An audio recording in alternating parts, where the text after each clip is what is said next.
ओम नमो भगवते वासुदेवाय। 15वां अध्याय चित्रकेतु को अंगीरा और नारद जी का उपदेश। श्री सुखदेव जी कहते हैं, परीक्षित, राजा चित्रकेतु शोकग्रस्त होकर मुर्दे के समान अपने मृत पुत्र के पास ही पड़े हुए थे।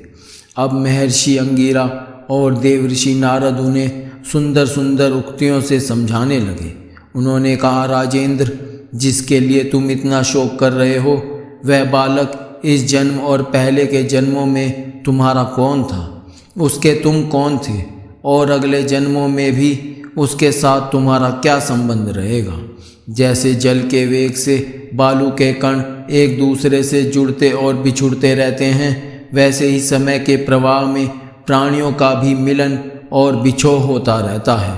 राजन, जैसे कुछ बीजों से दूसरे बीज उत्पन्न होते और नष्ट हो जाते हैं, वैसे ही भगवान की माया से प्रेरित होकर प्राणियों से अन्य प्राणी उत्पन्न होते और नष्ट हो जाते हैं। राजन, हम तुम और हम लोगों के साथ इस जगत में जितने भी चराचर प्राणी वर्तमान हैं, वे सब अपने जन्म के पहले नहीं थे और मृत्यु के पश्चात नहीं रहेंगे। इससे सिद्ध है कि इस समय भी उनका अस्तित्व नहीं है, क्योंकि सत्य वस्तु तो सब समय एक सी ही रहती है।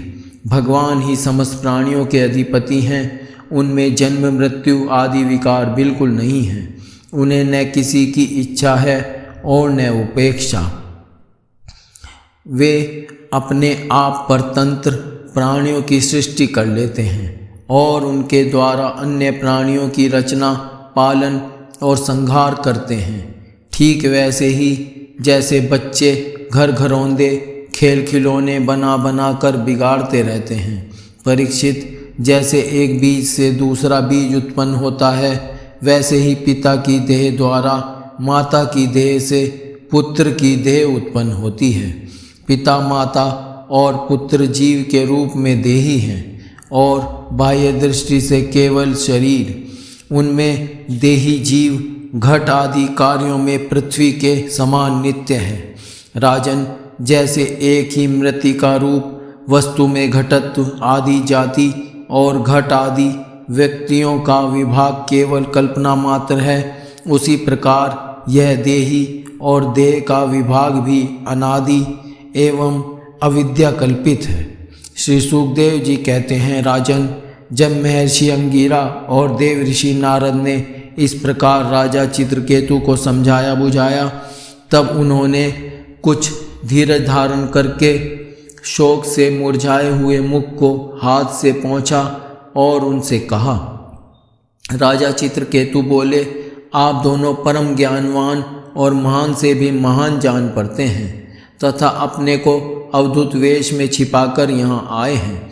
कृपा करके बतलाइए, आप लोग कौन हैं?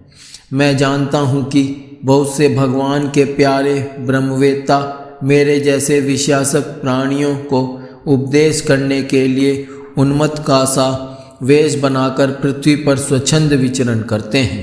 सनत कुमार, नारद, ऋभु, अंगिरा, देवल, असीत, अपांतरतम, व्यास, मार्कंडे, गौतम, वशिष्ठ, भगवान परशुराम, कपिल देव, शुकदेव, दुर्वासा, याज्ञवल्क्य, जातुकर्ण्य, आरुणि, रोमश, च्यवन, दत्तात्रेय, आसुरी, पतंजलि, वेदशिरा, बौद्धमुनि, पंचशिरा, हिरण्यनाभ, कौसल्य, श्रुतदेव और ऋतध्वज, ये सब तथा दूसरे सिद्धेश्वर ऋषि मुनि ज्ञान दान करने के लिए पृथ्वी पर विचरते रहते हैं। स्वामियों, मैं विषय भोगों में फंसा हुआ मूढ़ बुद्धि ग्राम्य पशु हूँ और अज्ञान के घोर अंधकार में डूब रहा हूँ। आप लोग मुझे ज्ञान की ज्योति से प्रकाश के केंद्र में लाइए। महर्षि अंगिरा ने कहा, राजन, जिस समय तुम पुत्र के लिए बहुत लालायित थे, तब मैंने ही तुम्हें पुत्र दिया था। मैं अंगिरा हूँ।